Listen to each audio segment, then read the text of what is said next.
L'Union africaine n'a pas pris de sanctions contre le Tchad. C'est notre premier sujet avec notre invité. On parlera aussi du Kenya, où les juges de la Cour suprême s'opposent au projet de réforme constitutionnelle du président Uhuru Kenyatta. Nous évoquerons aussi le sommet sur les économies africaines avec la question « La France est-elle philanthrope ?» On en parle avec Maître Éric Emmanuel Sosa, avocat au barreau du Togo. Bonsoir, Maître. Bonsoir, Samuel Nioui. Premier sujet, donc le Tchad. 5 jours après la publication donc, de son rapport sur le Tchad, le Conseil paix et sécurité de l'Union africaine n'a toujours pas communiqué les détails de ses décisions, mais certaines bribes d'informations en sont sorties. Ce Conseil, c'est qu'il n'y aura pas de sanctions contre la junte militaire tchadienne, mais une volonté affirmée d'accompagner le processus de transition. Pas de sanctions, donc, Maître Éric Emmanuel Sosa, contre le Tchad. Est-ce que vous avez le sentiment que l'Union africaine est à double vitesse? Complètement. Là, c'est à double vitesse et carrément sur deux trajectoires différentes.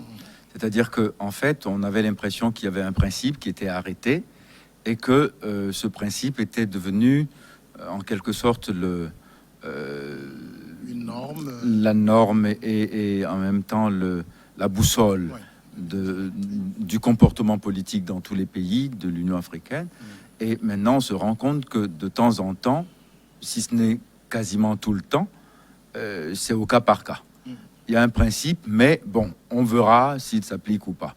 Du coup, vous savez, c'est toujours le problème. Pour faire asseoir des lois et des principes et les faire respecter, il y a plusieurs principes qui doivent être dégagés.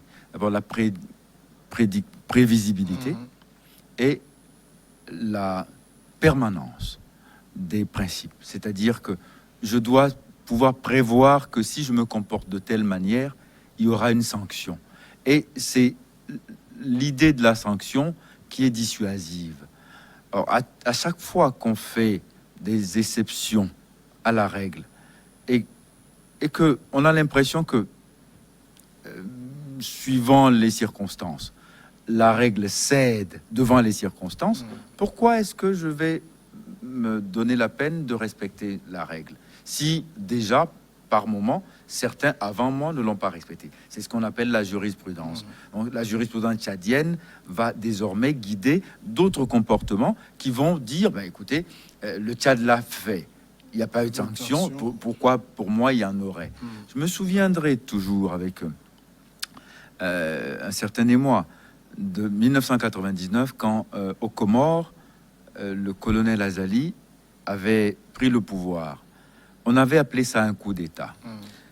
Attention, il n'y a pas eu une seule arrestation, il n'y a pas eu un coup de feu tiré, il n'y a eu absolument aucun mouvement de foule. Et l'UA, à l'époque l'OUA, a été féroce, a refusé avec une énergie, mais tout à fait incroyable, le principe même de la prise de pouvoir et a fait vivre aux Comores les affres des principes qui ont été à l'époque les principes directeurs de l'OUA, c'est-à-dire coup d'État, pas d'accès. Et il a fallu un trésor d'ambassade pour convaincre l'UA de ce que ce coup d'État, même s'il avait l'apparence d'une prise de pouvoir par l'armée, n'en était pas véritablement un, parce qu'on en a vécu d'autres. À l'époque, Malam Wanké avait abattu sur le tarmac de l'aéroport de Niamey le président Maïna Sara. À l'époque, peu de temps avant, il y a eu, peu de temps après, pardon, le général Gueye avait fait un coup d'État véritable en Côte d'Ivoire, et c'est tout ça ensemble qui a permis de regarder le cas comorien avec un peu plus de bienveillance. Mais là, aujourd'hui, ce qu'on est en train d'observer, c'est que, bon, après ce qu'on a vécu au Mali, après ce qui s'est passé au Soudan, il y a 2 ans, et maintenant le cas tchadien, on se rend compte que, oui, effectivement, on est dans c'est pas le 2 poids 2 mesures, mais on a plusieurs baromètres, en fin de compte. On a plusieurs unités de mesure. Donc, du coup, bon, demain, il plaira à quelqu'un d'autre de faire encore une prise de pouvoir par un moyen inconstitutionnel avéré, et on verra ce que l'UA décidera. Et certains pourraient aller dire ce que pense l'UA, je m'en fiche. Oui. Parce qu'à la fin du compte, mais à quoi sert l'UA dans ce cas-là? Et si je ne suis pas membre de l'UA, qu'est-ce que ça va bien faire? Vous comprenez ce que je veux dire? C'est-à-dire que c'est un précédent extrêmement dangereux. Et je pense qu'on ne peut pas laisser libre cours à ce genre de donne politique. C'est pas possible. Est-ce que dans le cas du Tchad, on ne peut pas trouver, par exemple, de circonstances atténuantes à l'Union africaine, en ce sens que on convoque des situations particulières pour le Tchad, notamment sécuritaire, le contexte même de la disparition qu'est-ce qui est d'Idriss Déby Itno. Non mais excusez-moi, qu'est-ce qui est particulier entre le Tchad et le Mali il y a 8 mois? Qu'est-ce qui est si particulier au Tchad? Attendez, il y a une rébellion. Au Mali, il y a pire qu'une rébellion. Et ça fait combien de temps que ça dure, cette rébellion malienne? Et au Mali, c'est la rue qui a mis le président dehors. C'est pas les militaires. Les militaires sont venus récupérer le pouvoir qui était dans la rue. Alors qu'ici, non, il n'y a pas eu... Enfin, on ne nous a pas dit que des militaires ont pris le pouvoir en abattant le chef d'État. Non, on nous a dit que le chef d'État est allé au front et il a trouvé la mort. Et on nous dit que subitement, il faut que tout change, ça devient un contexte particulier, que seuls les militaires, à la tête de qui on a placé son fils, sont capables de ramener la paix, la sérénité constitutionnelle et en même temps le développement. C'est ça ce qu'on est en train de nous faire croire. Pardonnez-moi d'être sceptique. Je comprends même pas pourquoi on est tombé si bas, pourquoi on a accepté de réduire à ce point le threshold, c'est-à-dire le seuil, quoi. Non, pourquoi? Parce que c'est le Tchad, parce que Moussa Faki Mahamat est le président en exercice de la commission de l'UA et qu'il est tchadien. Donc on va essayer d'imaginer des circonstances atténuantes qui n'existent pas. C'est un coup d'État pur et simple. C'est un coup d'État de la plus mauvaise espèce. Pourquoi est-ce qu'on est en train de chercher des amodiations, de chercher des circonlocutions euphémisantes pour dire qu'il y a des situations? Quelle est la situation particulière au Tchad? C'est plus dans l'opinion aussi africaine qu'on parle de coup d'État, parce qu'au sommet des États, France et autres, même sur le continent, on a même du mal à qualifier les faits de coup d'État. Bah, écoutez... Bon, vous savez, il y a des gens qui ont une infirmité avec la vérité. Hein. Ils voient le soleil, ils lui donnent d'autres noms. Enfin, je n'en sais rien. Mais là, on essaye de cacher le soleil avec son doigt. Non, c'est pas un coup d'État, c'est une situation particulière. Mon œil... Mais attendez, qu'est-ce qui se passe au Tchad alors à ce moment-là? Et quand le peuple proteste en réclamant l'application de la Constitution et qu'on est en train de le brutaliser, ça s'appelle quoi? Non mais il faut quand même qu'on soit sérieux 2 secondes. Est-ce que l'Union africaine aurait quand même pu aller, j'ai envie de dire, à l'encontre de tout le scénario qui s'est joué après la mort du président Déby en prenant des sanctions? Est-ce qu'elle n'aurait pas été en opposition avec qui? Avec la junte militaire, certainement. Elle aurait été sévère avec la junte militaire. C'est tout ce qui se serait passé. C'est-à-dire, elle se serait grandie. La sanction aurait été, par exemple, l'exclusion du Tchad, de l'UA, jusqu'à ce sa suspension jusqu'au retour de l'ordre constitutionnel. Oui, mais vous avez un parterre de chefs d'État qui est venu, j'avais dit, quasiment adouber cette junte. Non, ils sont venus aux funérailles d'un ancien collègue avec qui ils avaient probablement de bonnes relations humaines, on va dire. Mais le fait d'aller aux funérailles de quelqu'un ne veut pas dire qu'on accepte tout ce qui s'est passé dans la maison et comment il est mort. Des tête-à-tête avec le pouvoir qui s'est installé, notamment Mahamat. Si je suis, pardon, excusez-moi. Si je vais à des funérailles, la première des politesses, c'est de rencontrer les personnes affligées. D'accord? Le petit orphelin éploré, qu'on le salue, ne veut pas dire qu'on accepte ce qu'il fait. Il ne faut pas mélanger les choses. Non, là, je crois que c'est un mélange des genres. Là, on a mis tout ensemble. On dit oui, bon, parce qu'on est allé s'incliner devant le cercueil de Idriss Déby, ça veut dire qu'on a donné blanc-seing ou qu'on a adoubé son fils. On n'a pas condamné non plus. Mais attendez. Bon. Pardon. La plupart du temps, la sagesse africaine à laquelle je suis sensible, hein, quand quelqu'un est mort, on attend au moins de l'enterrer avant de faire les querelles. Sinon, on n'a pas le temps d'organiser les obsèques correctement pour enterrer. Donc, on enterre d'abord et après on discute de comment les choses vont se faire après et de comment ça s'est passé.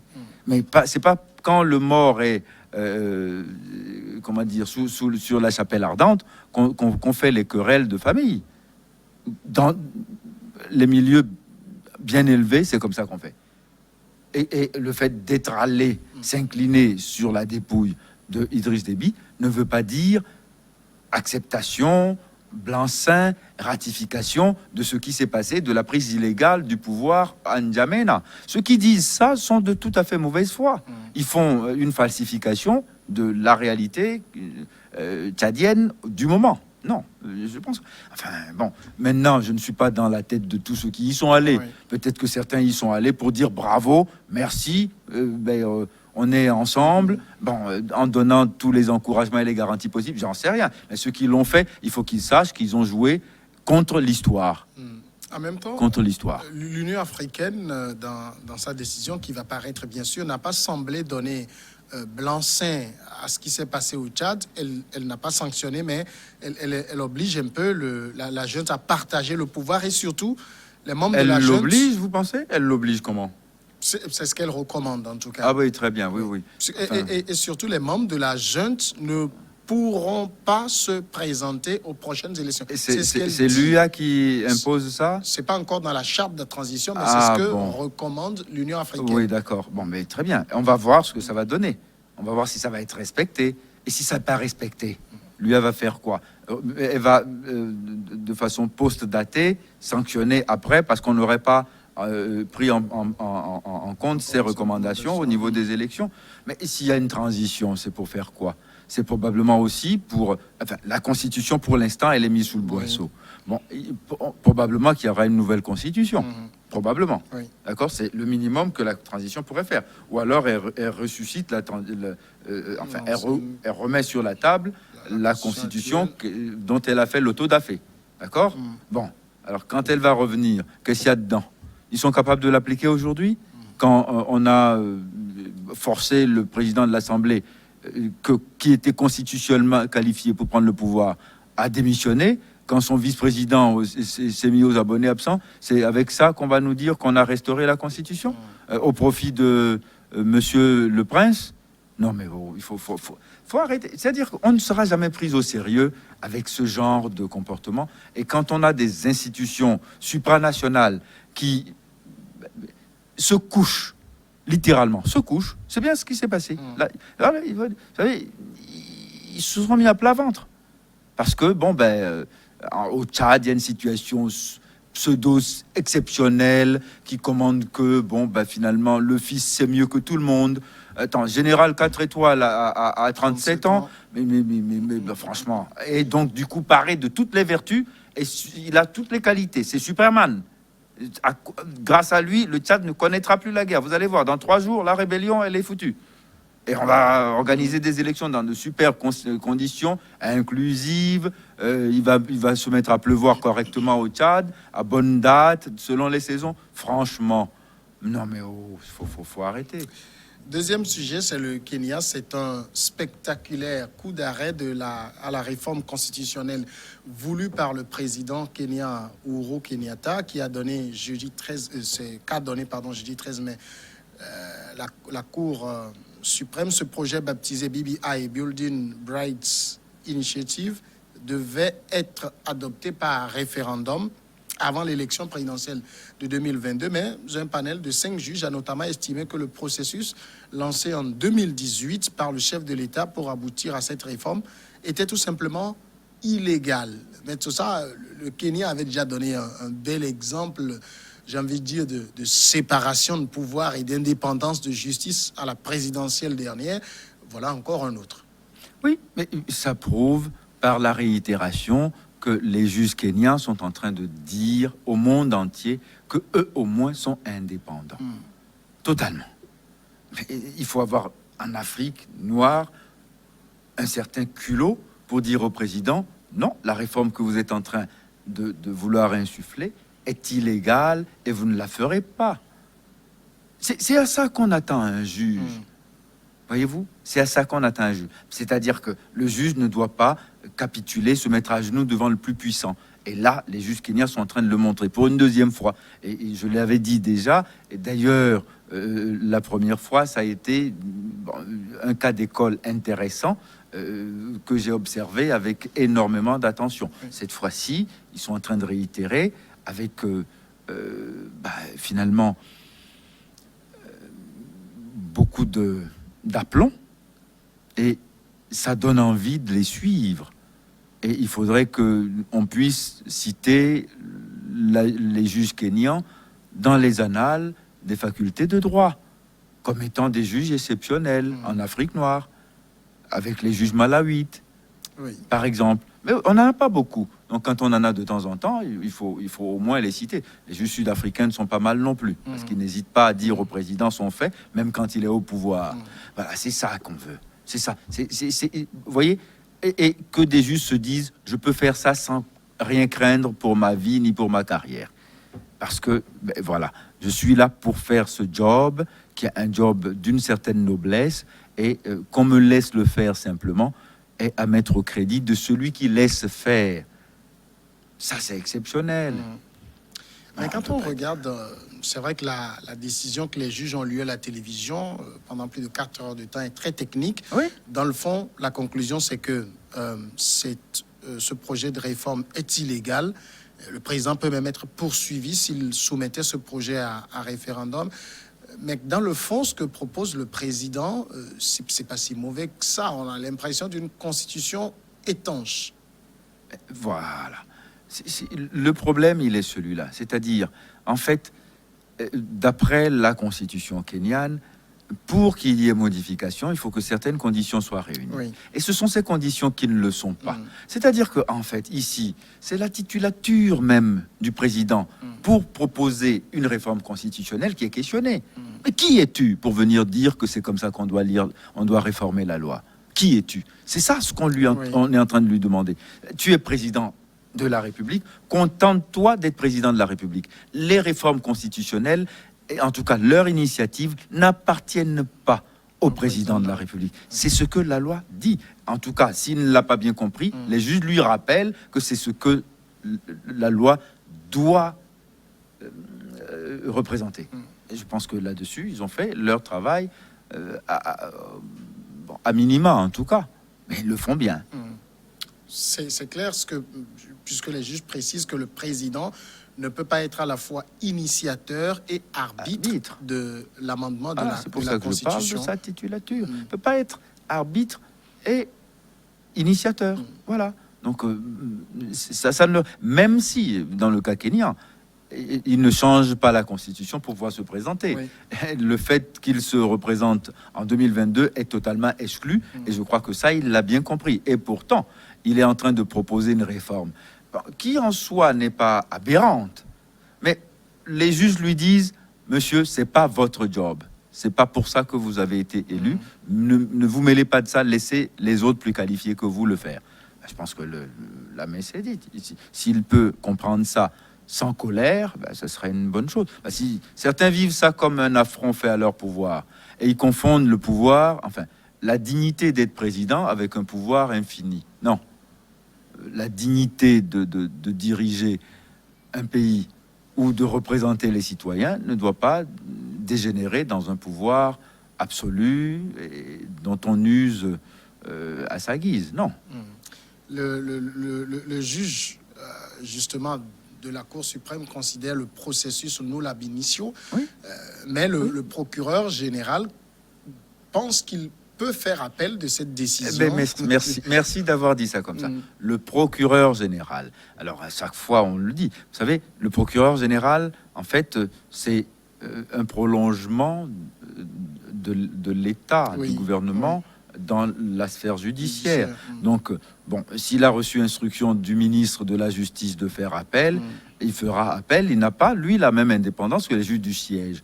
Mais s'il fait appel, l'appel sera examiné par d'autres juges du siège. Et on espère qu'ils auront la même audace, le même courage, le même sang-froid que leurs devanciers en disant exactement la même chose. Dans ce dossier, il faudrait qu'il y ait une confirmation. Parce que sinon, vous savez, à chaque fois, ça crée quelque chose. Un amoindrissement de la confiance que l'on a dans les institutions. Alors, on va pouvoir dire, attention, les juges d'appel ont été travaillés au corps par tout moyen, y compris la corruption, y compris les intimidations, pour renverser cela, pour plaire au prince. S'ils peuvent au moins s'affranchir de ce soupçon, ça sera quelque chose de formidable. Et ça honorera la justice kenyane. On a besoin d'avoir des juges qui soient véritablement indépendants et qui sachent faire ce que font les juges kenyans en ce moment. Voilà. Dernier sujet, la France. On parle du sommet sur la relance des économies africaines post-Covid. C'était hier, mardi 18 mai. Une quinzaine de chefs d'État africains se sont retrouvés donc à Paris autour d'autres responsables européens et d'autres parts du monde et d'organisations internationales pour discuter justement du choc économique que subit l'Afrique à cause du coronavirus. Maître Sosa, l'idée même du sommet dérange beaucoup de personnes, que ce soit la France qui prenne cette initiative d'organiser un sommet pour la relance des économies africaines post-Covid. Bon, oui, on dit, il faut pas dire des choses qui fâchent. Bon, c'est vrai, la France a souvent été l'avocat et l'ambassadeur des pays africains devant ce qu'on appelle la communauté internationale. Mais ce qui est triste, c'est que à chaque fois on a l'impression que la France sonne le tocsin et on accourt. Oui. Comme à la maison, on appuie et on sonne les valets. Je ne comprends pas. Il n'y a aucune capitale africaine capable d'abriter un sommet sur l'avenir de l'Afrique post-Covid. Il n'y en a pas. Non, mais vous voyez ce que je veux dire. Oui. C'est-à-dire, si on m'avait dit que ça se passe à Abidjan, à Dakar, ou même à Lagos ou à Nairobi, bon, j'aurais regardé ça autrement. C'est-à-dire, l'Afrique invite ses bailleurs de fonds ou ses bienfaiteurs à venir discuter avec elle des conditions dans lesquelles on va considérer désormais les relations multilatérales qui impliquent son développement. Mais là, non, on a l'impression que quelqu'un a invité, et si ça se trouve, l'ordre du jour a été établi par l'invitant, et on est venu assister, et on va applaudir, et on va partir avec des promesses plein les poches, on va rentrer chez soi pour dire à son peuple, vous allez voir, on va nous donner, on va nous envoyer, on va nous faire ceci et cela. Et si ce n'est pas fait, parce que l'Europe même n'est pas complètement indemne de la crise sanitaire. Justement, c'est ça, c'est sur ce point, beaucoup se posent la question. Et quelle économie on relance? Économie africaine ou française? Vous faites bien de poser la question. Moi-même, je suis perplexe et je ne comprends toujours pas aujourd'hui quelle est l'utilité de ce sommet et pourquoi on y a accouru avec autant d'entrain. Parce que c'est quand même quelque chose. On vous dit, venez, nous allons parler de vous. Oui. Mais je vais parler de votre maison, de la façon. Il y a eu des intempéries, vous avez eu une inondation, vous avez eu une toiture enlevée, mais vous allez venir chez moi pour qu'on en parle. C'est à peu près à ça que ça ressemble. Vous voyez, c'est pour ça que à chaque fois, le principe même de ce sommet me paraît discutable. Et je reste complètement perplexe. Mais enfin, encore une fois, puisque vous me posez la question, je vous réponds en tant que votre invité. Oui. Mais honnêtement, ce que je pense, tout le monde s'en fout. C'est ce que eux pensent qu'ils comptent. Mais j'aimerais au moins qu'ils nous disent un peu, au nom de la dignité que nous avons, que nous réclamons, pourquoi ils s'y sont allés faire ça. Pourquoi ils se sentent obligés de faire comme ça tout le temps. C'est-à-dire, Est-ce que, on sait que la nature a horreur du vide aussi, est-ce que c'est pas parce que l'Union africaine aussi ne prend pas les initiatives? Normalement, ce genre de sommet, c'est à l'Union africaine de l'organiser. Bon, écoutez, l'Union africaine, la BAD, enfin, nous avons beaucoup d'institutions qui sont concernées par la crise du Covid. Hein. Mais bon, seulement, on a l'impression qu'ils ne sont pas très audibles. Déjà même, au niveau de la vaccination, nous dépendons totalement de la bonne volonté et de la mansuétude des autres, et de leur générosité la plupart du temps. Vous voyez, c'est tout ça qui pose problème. C'est pour ça que je dis, un beau matin, il va falloir qu'on reformule complètement ce que c'est que la souveraineté des pays africains. Qu'est-ce que c'est notre souveraineté? On en est très jaloux quand il s'agit de protéger tel individu, tel ministre, etc. Mais quand il s'agit vraiment de l'associer à la dignité, il n'y a plus personne. C'est ça qui crée le désarroi entre nos gouvernants et les gouvernés. C'est quoi le problème? Pourquoi est-ce que aujourd'hui, encore au XXIe siècle, à 60 ans d'indépendance, c'est la France qui doit nous convoquer pour nous dire ce qu'il faut pour notre avenir après la crise sanitaire? C'est malheureux. Maître Sosa, merci d'être passé répondre à nos questions. Avec plaisir. Tout de suite la pause et juste après le journal, ce sera Regard croisé.